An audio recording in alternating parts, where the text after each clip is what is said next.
Obrigado, Sr. Presidente. Srs. Deputados, eu quero começar por cumprimentar a delegação da FEPICOPS e o Sr. Presidente, os Srs. Diretores-Gerais das entidades aqui presentes e agradecer o testemunho que trouxeram e o contributo que trouxeram para este nosso trabalho. E à medida que eu estava a sistematizar aqui o evoluir da nossa reunião e as notas que estavam aqui a ser partilhadas, estava a pensar que, de facto, ainda bem que o PCP propôs que fizéssemos esta reunião, nomeadamente numa proposta de lei em maior destaque. Quer dizer, o Sr. Engenheiro falou de 3 propostas de lei.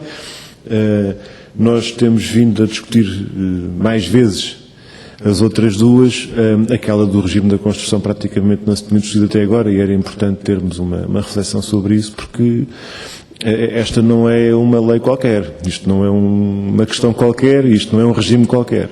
Isto é um regime decisivo e determinante para um dos setores mais importantes da economia portuguesa, e num contexto que é, eu diria, essencialmente aquele que é conhecido do ponto de vista da crise, como dizia há dias, é uma crise que não foi ultrapassada, embora alguns digam a crise que já lá vai, que agora estamos a recuperar, ou recuperamos. A situação ainda não está completamente, nem de longe nem de perto, resolvida, e é preciso ouvir de facto, o setor nestas decisões.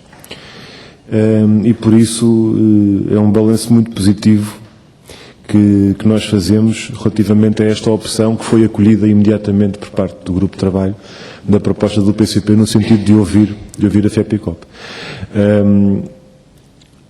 Há uma pergunta que não foi feita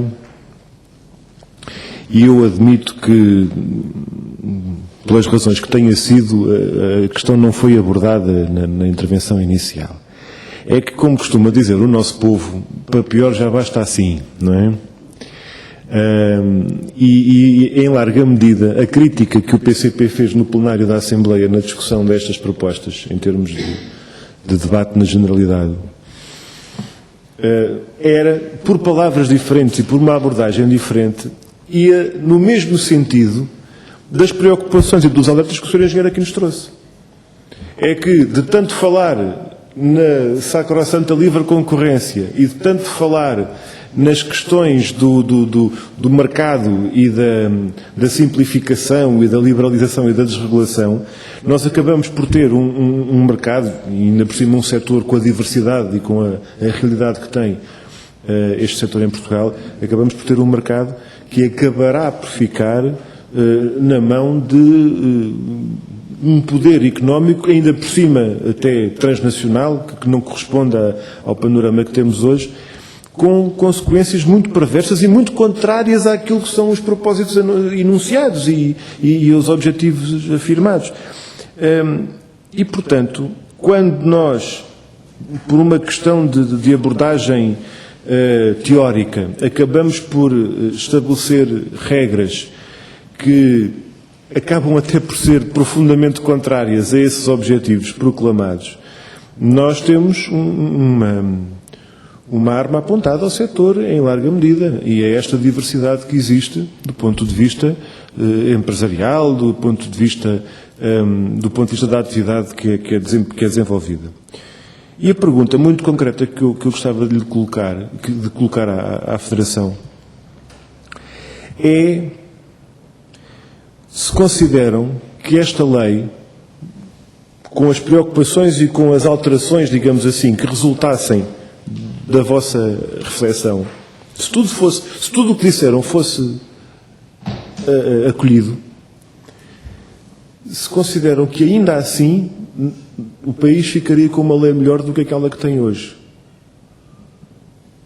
Eu não sei se me faço entender. É porque, na nossa opinião, mesmo com todo o esforço absolutamente benéfico de tentar atacar os problemas de frente e identificar os problemas na proposta de lei e aquilo que é preciso corrigir porque é demasiado grave para ficar assim, mas, apesar desse esforço, nós estamos na convicção de que esta lei no sentido global, pelos efeitos que iria ter no setor e na nossa economia, seria pior do que aquilo que temos hoje. E é aquilo que eu lembrava daquela frase popular, para pior já vai estar assim. Nós não dizemos que as coisas estão bem, dizemos que é preciso melhorar e que é preciso corrigir aspectos. Mas a nossa pergunta é se esta proposta de lei não acaba por vir em sentido contrário, de agravar problemas e não resolver aqueles que existem.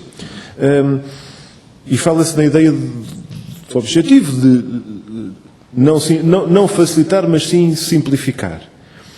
Mas o que se consegue é complicar no regime dos alvarás, desde logo naquela situação da obra pública versus obra privada, mesmo que sejam iguaizinhas em função do dono de obra, praticamente, que levanta aquele problema, mais aquela questão muito bem identificada de, depois, em sede de relações entre particulares, no âmbito da subempreitada, a confusão de regimes de uma subcontratação privada no âmbito de uma obra pública. Isto não é simplificar. Não é simplificar. É a complicação no setor, desde logo ao estabelecer requisitos de capacidade técnica, da forma como aqui já enunciou, colocando aqui regimes diferenciados também a esse nível. O problema do facilitismo, eu direi, relativamente aos parâmetros que hoje, apesar de tudo, são assentes, aqui já remetendo, por exemplo, para a proposta 216, em que a responsabilização técnica do responsável concreto, que tem um nome, tem uma cara, tem um currículo, que passa a ser passível de ficar no âmbito de uma empresa que pode ser constituída na hora, não se sabe, e desaparecer na hora seguinte, também não se sabe. Isto não é simplificar, é facilitar. E é facilitar em matérias perigosas, em aspectos perigosos, potencialmente. E, portanto, havendo aqui uma consideração que nós temos, para terminar, da nossa parte, havendo aqui uma consideração que nós temos, de que, por exemplo, em relação à Lei 31/2009, poderá haver margem para aperfeiçoamentos e correções. Tomamos boa nota da questão que coloca, por exemplo, sobre a diferenciação entre o diretor de obra e o diretor de fiscalização e aquilo que pode ser necessário separar as águas em matéria de regime próprio na proposta de lei em causa.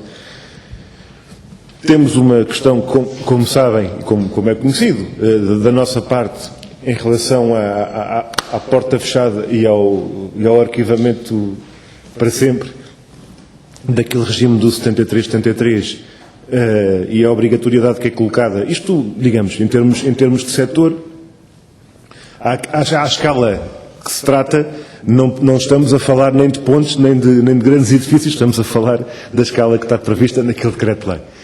Mas, apesar de tudo, são profissionais a quem me parece pouco compreensível que se diga que o senhor agora teve 5 anos para mudar de profissão e para se dedicar a outra coisa qualquer.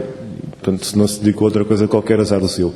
Isto é uma questão que ainda pode ser equacionada e que deve ser equacionada.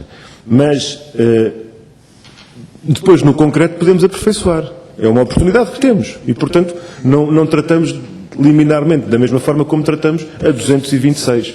Penso que é clara a distinção das situações. E, por isso, terminando como comecei, deixo de facto esta questão. Há aqui propostas de lei, na opinião dos senhores, que mais valia não dar seguimento em termos de especialidade e que mais vale aquilo que temos do que aquilo que podemos ter ou que corremos o risco de passar a ter. Aquilo que corremos o risco de passar a ter e com a ideia de que para pior já basta assim. Muito obrigado pela atenção.